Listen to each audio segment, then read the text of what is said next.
एक जंगल में गौरी और टोनी चिड़िया एक साथ रहती थीं। एक दिन गौरी टोनी चिड़िया के पास जाती है।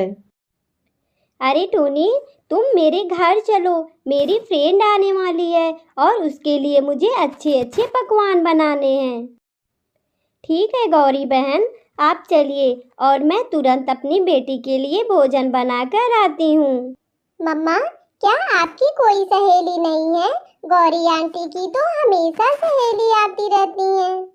नहीं बेटा, मुझे तो काम से फुर्सत ही नहीं मिलता, तो मैं सहेली कब बनाऊंगी। गुड़िया बेटा, आप खाना खा लें और मुझे गौरी के घर जाना है भोजन बनाने। फिर टोनी चिड़िया अपने बच्ची को खाना खिलाकर गौरी के घर आ जाती है। गौरी बहन, क्या बनाना है आप मुझे दें और मैं खूब स्वादिष्ट भोजन बनाऊंगी। देखो टोनी, मेरी फ्रेंड आ रही है और तुम्हें मांस बनाना है, खूब अच्छा से बनाना ताकि वो खा करके अपनी पंख चाटती रह जाए। फिर टोनी खूब अच्छे से मीट को बना देती है और इधर चील गौरी के घर की रास्ता पूछते हुए आती है। अरे वो मोटी चोंच वाले, क्या तुम मुझे गौरी का घर बता सकते हो? चील को देखते ही सारे पक्षी वहां से भाग जाते हैं। जैसे तैसे करके चील गौरी के घर आ ही जाती है। अरे मेरी दोस्त चील, क्या तुम्हें आने में कोई दिक्कत तो नहीं हुआ? अरे नहीं नहीं गौरी, मुझे कोई दिक्कत नहीं हुआ, लेकिन तुम्हारे घर में से मुझे मीट की खुशबू आ रही है। गौरी बहन, क्या आपकी दोस्त यही हैं? ये तो चील पक्षी हैं, आप इनसे कैसे दोस्ती कर सकती हैं? अरे टोनी, तुम झूठ में डरती हो, जल्दी से तुम बिरयानी निकाल कर मेरी दोस्त के लिए लाओ। फिर टोनी चिड़िया चील के लिए बिरयानी निकाल कर रख देती है और चील तो बिरयानी देखते ही उस पर टूट पड़ती है। ऐसे खाती है जैसे बरसों से उसने पाया ही नहीं है। जल्दी जल्दी चील पूरे प्लेट को फिनिश कर जाती है।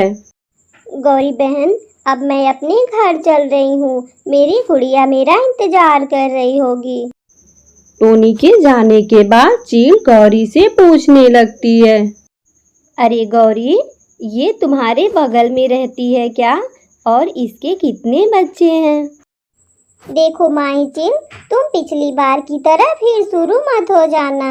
ये सब मेरे पड़ोसी हैं और मेरी हमेशा मदद करते हैं। अरे नहीं गौरी, मैं तो ऐसे ही पूछ रही हूँ कि इसके बच्चे बड़े हो गए हैं कि अभी छोटे ही हैं। नहीं माही, एक ही बेटी है उसकी और अभी छोटी है। फिर दोनों सो जाते हैं और सुबह होती है। गौरी अपने लिए दाना ढूंढने जंगल चली जाती है और इधर टोनी अपने बच्ची को समझाती है।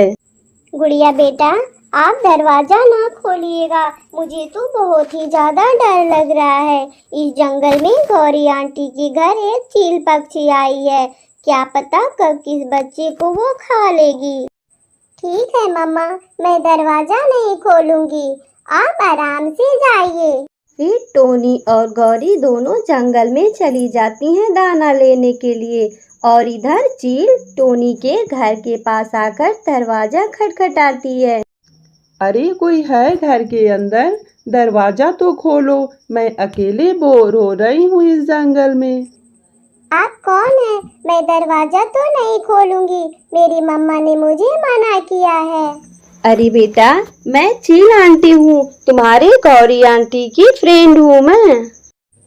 नहीं आंटी, मैं दरवाजा नहीं खोलूंगी, मेरी मम्मा ने मुझे मना किया है और जब मम्मा वापस आएंगी तो आप उनसे आकर के मिल लेना।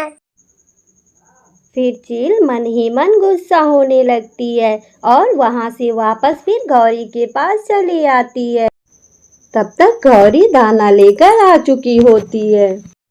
अरे गौरी, आज तुम मेरे लिए शाम को क्या बनाओगी? आज मैं आपके लिए टमाटर की चटनी और आटे की रोटी बनाऊंगी। चलो कोई बात नहीं, अगर बनाओगी तो मुझे खाना ही पड़ेगा, लेकिन मुझे ये सारी चीज़ें ज़्यादा पसंद नहीं है। फिर अगली सुबह होती है टोनी चिड़िया और गौरी जंगल चली जाती हैं। माही चील दोबारा टोनी के घर आती है। गुड़िया बेटा, दरवाजा खोलो, मुझे बहुत जोर से प्यास लगी है। तुम्हारी गौरी आंटी मेरे लिए पानी रख कर नहीं गई थी। चील आंटी, अगर आपको प्यास लगी है तो मैं कोई ना कोई बंदोबस्त करती हूँ, लेकिन मैं बाहर नहीं आऊंगी। मेरी मम्मा ने मुझे मना किया है। मम्मा कहती हैं कि आप चील पक्षी बच्चों को खा लेती हैं, इसलिए मैं बाहर नहीं आऊंगी। फिर गुड़िया एक घर में से पाइप निकालकर उसके रास्ते चील को पानी पिलाने लगती है और फिर दोबारा चील गुस्सा होकर वहां से वापस घर चली आती है। फिर शाम होता है और गौरी से पूछती है, गौरी, आज तुम मेरे लिए क्या बना रही हो? क्या बताऊं माही, मुझे तो कुछ मिला ही नहीं। आज मैं तुम्हारे लिए साग और चावल बनाऊंगी। चील को मन ही मन गुस्सा आने लगता है। वो तो सोच रही थी कि रोज रोज मुझे मांस मिलेंगे। ठीक है गौरी, तुम साग और चावल खाओ, मुझे तो भूख नहीं है, मैं ऐसे ही सो जाऊंगी। फिर गौरी साग चावल खाकर सो जाती है और माही चील को तो भूखे पेट नींद नहीं आती है। जब आधी रात हो जाती है और सारे पक्षी सो जाते हैं, फिर माही चील गौरी की चोंच को रस्सी से बांध देती है ताकि वो चिल्ला ना सके और उसी रात उसे मारकर खा जाती है। खाने के बाद सुबह होने से पहले ही वो अपने जंगल के लिए निकल जाती है। सूरज चढ़ जाता है। काफी देर होने के बाद जब गौरी दिखाई नहीं देती है तो टोनी चिड़िया जंगले के रास्ते झांक कर उसके घर में देखती है। वहां पर गौरी के सिर्फ पंख ही इधर उधर बिखरे दिख रहे थे। गौरी का तो पता नहीं। फिर अंदर आकर देखती है तो चील उसे मारकर खा चुकी होती है। गौरी बहन, मैंने तो आपको कितनी मना किया कि इस चील को जंगल से भगा दो। ये लोग किसी का नहीं होते हैं। और अगर आप दुष्ट से कभी मित्रता करेंगे तो आपको हमेशा हानि ही पहुंचाएगी। लेकिन आपने मेरी एक भी बात नहीं मानी और आज अपनी जान से ही चली गई। तो प्यारे दोस्तों, हमें कभी भी मित्रता बहुत सोच समझ कर करना चाहिए। अगर हमारी वीडियो आपको अच्छी लगी तो एक प्यारा सा कमेंट और लाइक जरूर करिएगा। आपका धन्यवाद।